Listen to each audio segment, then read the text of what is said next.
And what is up, all moviegoers? TCT and Elizabeth Pinky Squirrel back again, and we are about to head in and see the movie that is making headlines this weekend. We saw Gladiator 2 yesterday. Today we are going to see Wicked. You know a little bit more about Wicked than I do. Yeah, it's based on the musical that was on Broadway forever. Yeah, so it's based on a 90s book. It's a 2000s musical. Right. And this is basically showing how the Wicked Witch of the West became the Wicked Witch of the West. It was a 2-part musical, so I'm expecting it to be a 2-parter. This is probably part 1 of Wicked. Next year we'll probably get part 2, where we see Dorothy, the Tin Man, and the Scarecrow, and the Lion, and everything. So let's go in here and see Wicked, guys. I'm curious. I have no idea about what we're going to go see, but I'm curious, and she's really excited. Yep. She really wants to see it. So we're going to go in here and we're going to check this movie out. This place is slam-packed, guys, so I'm pretty sure it's going to be good. But let's go in here and check it out.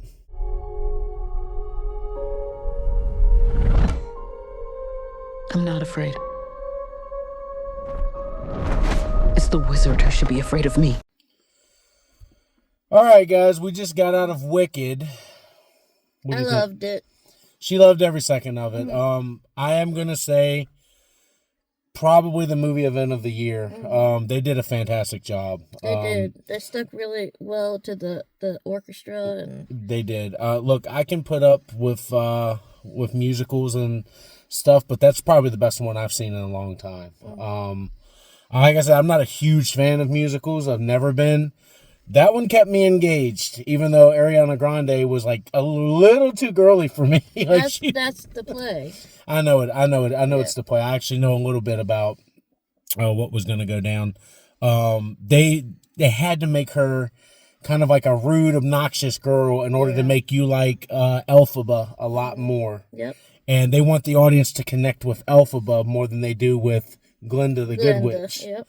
You know, and they do a fantastic job with that. They make you feel for her and everything, which is great. But I'm going to tell you guys, if you're going to take your kids to go and see this, you need to be warned. There is, I don't know, 30 or 40 songs in this thing. It's long. It's a long movie, okay? And it's part 1. Yes, it's exactly like going to a Broadway play. And the way it opens is it opens at the end of The Wizard of Oz, like that we know. That was neat. It opens with "The witch is dead, the witch is dead," and then they're like, "Well, what happened?" Then we rewind and we start with them in school, and then in part 2, I'm guessing we're gonna get Dorothy and Scarecrow and Tin Man and Lion and Toto and all of that. I wonder how they're gonna do that though. Now that we, the audience, are actually probably rooting for the Wicked Witch of the West. Don't know. That's going to be kind of interesting to see how people are going to respond, seeing as how Olivia Indigo, is that her name? She was great as Elphaba. Ariana Grande was good, but Olivia, like, she stole the movie, I think. She did a really great job. She did. They have some great stories in there. We don't want to get into too much. No. We never really like to. We like to give you what we thought of it. No. Whoever the costume design, the visual editing design, the production design, whoever that was, you guys deserve every Oscar they can throw at you. Like, practical. Everything was practical. There's a little bit of CG in it, but every set that they're on was real. Right. And that's what impressed me the most. Movies don't do that anymore. No. Lord of the Rings did. Lord of the Rings did, and that's why it looked good. Right. You know what I'm saying? Now, yes, there's CGI in the animals, and there's CGI in the monkeys and the goats.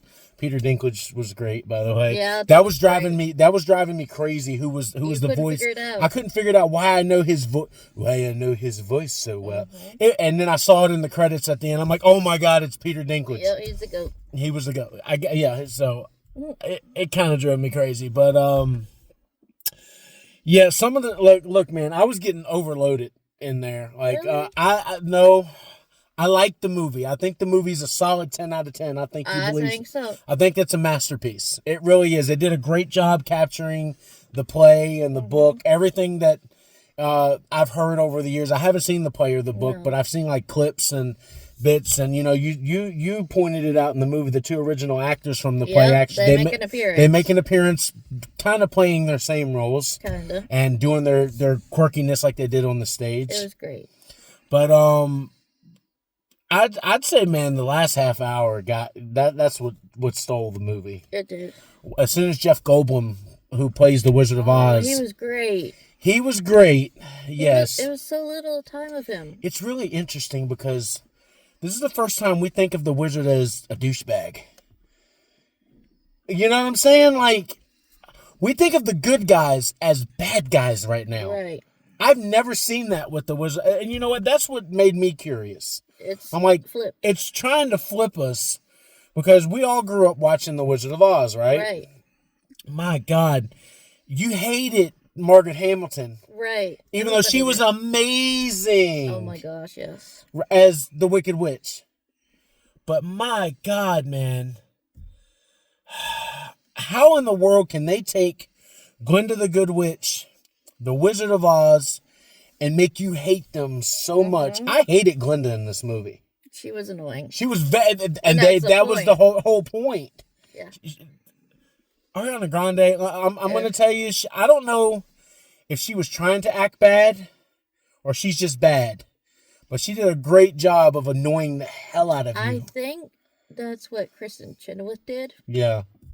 In the original.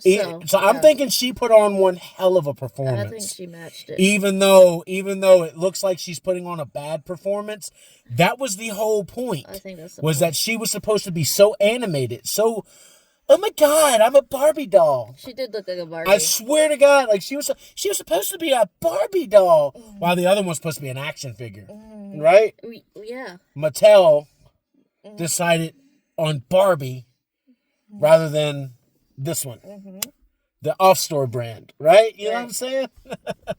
Oh my God, like my favorite part of the movie was just the costumes and the. Yeah, you didn't know what was coming next. You didn't know what was coming next, and man. And the details that harken back to the original movie. Well, you were asking me, did I care about the song? I don't really care about the songs. Like, I like that they sing. I like that they explain how they feel and all that stuff. The songs are nothing memorable to me because I don't look for that in a movie. Oh.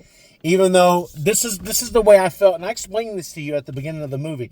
I think the reason why this movie is making a lot of money because it was packed. It was packed. All weekend, we've been looking at the screenings because I've been wanting to see. Sold out every showing in my town. And the parking lot was full. The parking lot was very full, and everybody was here to see Gladiator and Wicked. What I told you is I think everybody's tired of the superhero, the action. The same.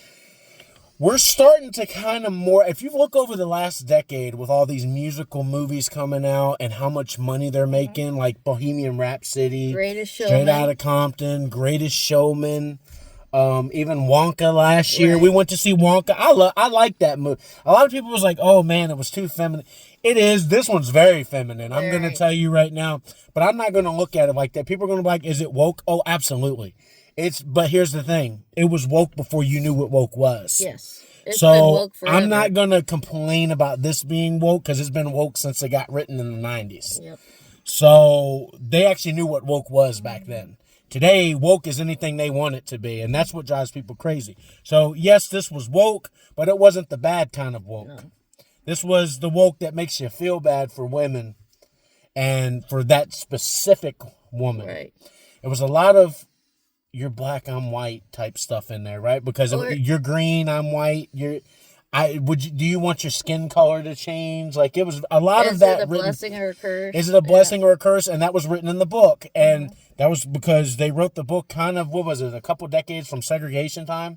It was in the 90s. In the 90s, so it wasn't too long that they were dealing with those problems, which I think was in incredible writing. Makes me do want to go and watch the play some more. Now I've seen the play. We've all seen the play performed on the Macy's parade. We've seen little clips. Yeah, little clips. They have the traveling troops who go around and do it. I haven't seen one though. Yeah. When you go to the Alamo, they show you part of the play. During the previews when they're taking your people's orders and everything, they show you little clips and all that. I bet you didn't know they had so many Wizard of Oz cartoons. No, I did not know that part. You know, I mean, I was growing up watching the Rugrats, and they even have a 2-part episode where Susie Carmichael gets her tonsils removed, and when she's put under the anesthesia, she goes to Oz, and Tommy, Chucky, Phil, and Lil are all like the Scarecrow, the Lion, the Tin Man, you know, Angelica's the witch, you know. Of So course. that, you know, Wizard of Oz has meant a lot. You know, they've done Tom and Jerry, they've done Flintstones and Jetsons type stuff. Like, they've done all kinds of stuff with the Wizard of Oz, so it's a definitely a classic. And it shows that this is the time of year that people want to watch it, Thanksgiving. Yes. It's always on at Thanksgiving. It's not really on much at Christmas, but at Thanksgiving, I think this is the Thanksgiving movie. Oh. Is like, if you want to like name a movie that means a lot to Thanksgiving, I think it's The Wizard of Oz, because it's always on. It's always on TNT, TBS, USA. Like, every year it's on somewhere. And every single day of this coming week, right? These guys, they picked the correct week at Universal Pictures to drop this movie. Oh my gosh, yes. I'm almost betting we're not going to get part 2 until next Thanksgiving. I'm almost bet. If we get part 2 in the summer, they're morons. No, they're going to wait. They're going to wait until next Thanksgiving to give us part 2, which is fine. That was powerful. That movie was powerful, you know? And I don't say that lightly. I know there's people going to be watching this like, oh my God, Charles, you actually really like that? I'm going, yeah, I'm going to give credit to this. You know, I think this is a better movie than Gladiator 2. Yes. And that's hard for me to say because Gladiator 2 is my type of movie. This is not my type of movie at all. But I'm going to give credit where credit is due. They knocked this out of the park. You were like, we go ahead. I actually think it's my number one musical now. It knocked Greatest Showman down to number 2. Dude, Greatest Showman is nothing compared to that. I've seen Greatest Showman. I love Greatest Showman. I think Greatest Showman's fun. I love it too, but this one was better. That is the musical that you need to hold to high standard now. Like, if you're going to make a musical, you need to follow that. Yes. That's going to be difficult. And you'll understand. I know there's going to be people that go see it. They'll be like, oh, that was trash. There's too much music. That's because you don't like musicals, It's right? a musical. Look beyond the music. That's what I do. I can't. Listen to the words. I was looking at her and I'm like, I can't stand some of this. You told me it was too big. I was like, oh my God, it's too pink. Like, just stop.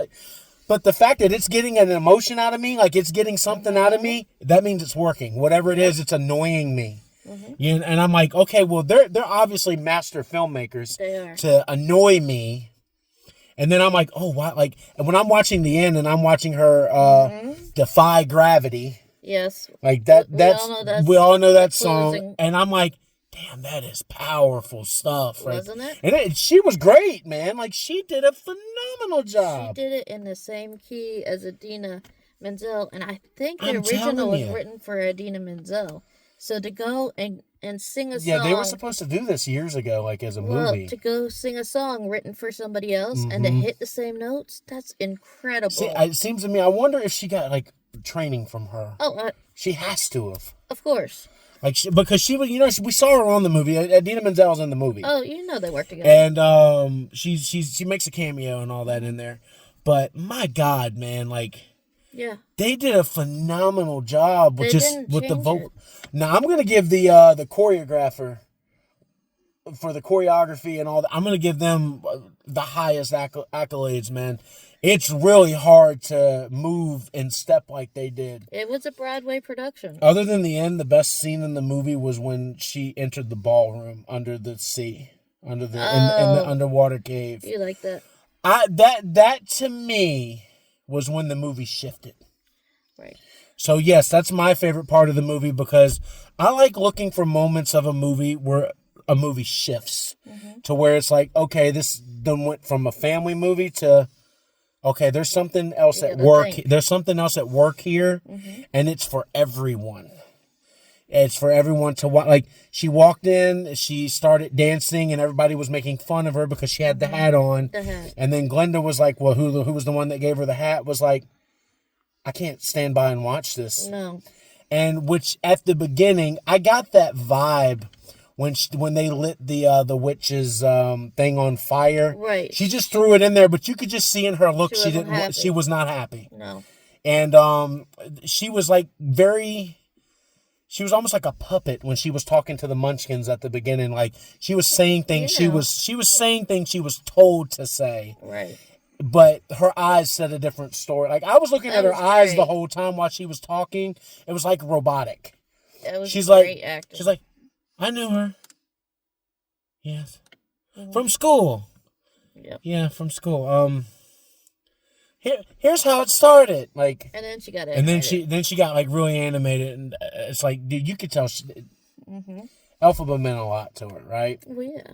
And then it didn't start out that way. They clashed as soon as they. It was crazy. So they do a good job with you see why they clash. I'm curious as to how we're gonna feel about Dorothy, Scarecrow, Tin Man, Lion. Can they make us, after making us love the Wicked Witch, can they make us hate the Wicked Witch? I don't know. Within one movie. I don't think they can. It's the second act. It's the second act. So that's why it's so controversial. Is because they make you feel bad for the Wicked Witch. Then they have to make you hate the Wicked Witch enough that she gets killed. You know, so But then be upset that she got killed. But then you're going to be upset that she got killed. But you're also going to be like, well, it's like watching the original Wizard of Oz where you're like, the witch is dead. The witch is dead. Right? Yes. Which they were doing at the beginning of this. But then it's like, okay, something's odd here. This just feels wrong. Yes. So, I'm going to leave it at that. It's an A+ movie. Loved it. 10 out of 10. Music was phenomenal. It's definitely going to be one of the top selling soundtracks out there.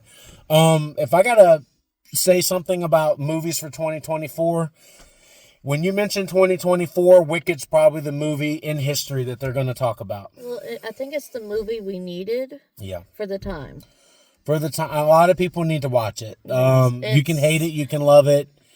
It speaks to people. Look. I know there's going to be people that look at me and like, oh my God, you actually like really liked it. I go, I like The Wizard of Oz. They took The Wizard of Oz and they put a spin on it in a book and in a play, and they performed that in a movie. That makes me give that respect. Just the work in general that they did. And I have friends that are going to be like, you liked it more than Gladiator? I go, I can't really say I liked it more than Gladiator, but I respect it more than I do Gladiator because they took something that was almost impossible to do and they made a masterpiece. Especially nowadays when people are really critiquing CGI. Yes. They're really critiquing, oh my God, there's too much womanizing in this. There's too much feminism in this. There were applause at the end of this movie. Yes. So, the last time I heard that was Avengers Endgame. Okay. And that was a few years ago. That was. I haven't heard an applause at the end of a movie since Avengers Endgame. Nope. I've not. So, it spoke to people. I'm going to give that credit. Shoot, I don't remember the last time I gave a movie a 10, man. No. It's been a while. Yep. Like, I gave Gladiator an 8.5. Yep, I get it. It's not perfect. That was perfect. That was perfectly well done. There were some moments where it's like a little offbeat and everything like that, but I mean, everything else made up for it. Did it drag? Oh yeah, it drags, but it keeps you engaged. Yes. Especially if you enjoy a musical. Now, there's going to be guys out there that are going to take their girls to it, and they're going to be like, "Oh my God, get me out of here!" And it's not going to be because they hate the movie; it's because they don't want to listen to the music anymore. You know what I'm saying? I know a lot of guys that don't like musicals that would probably enjoy this movie if it wasn't a musical. You know what I'm saying? So I don't know what to say. I'm just saying I liked it. I didn't like love it. You did. Yes. Because it was marketed towards you. And the music. Someone who likes music. Oh, yes. A girl who likes like powerful stuff. It marketed me in a way because look, I'm a graphic designer. I have a degree in editing and graphic design, visual design. It was a masterpiece in all those categories. You know, so I'm going to give respect. Okay? What did you give it? A 10? Yes. You gave it a Of masterpiece, course, a yes. masterpiece of a 10. Guys, go see Wicked. Wicked Part 1. Part 1. Yeah. Man, I'm nervous for the second one. Because they have to follow that. I think they can. I think they can, but I do want to see the second one because I'm curious as to how they make us love Dorothy more than feeling bad about Elphaba. We'll see. I don't know, man. It's going to be very I difficult. don't know. A lot of people don't like the second part of the Wicked play because of that. Okay. Like, I've heard that over the years. It's controversial. After intermission? After intermission, it's controversial. So, let's see what they do. Guys, don't forget to hit that like and subscribe button and welcome all new subscribers. And as always, this is TCT and Elizabeth Pinky Squirrel signing off. Hoping you guys have a great Thanksgiving. And we love you guys. Trust me, we do. Yes. We enjoyed interacting with you guys all year this year. This has been our best year on the channel. It has. We've had really such a taken fun off. time. And we're gonna go to some more cons. Trust me. Yes. We've got tickets Stay to one. tuned. We got tickets to one in February, so we're gonna go. So don't forget to hit that like button, guys. It really helps out a lot. You don't have to subscribe. We don't force people to subscribe, but if you're enjoying the video, please hit the like button. It'll get the video sent out to more people who possibly will subscribe. So TCT, Elizabeth Pinky Squirrel, go see Wicked in theaters now while you can, because it is definitely meant to be watched in the cinema.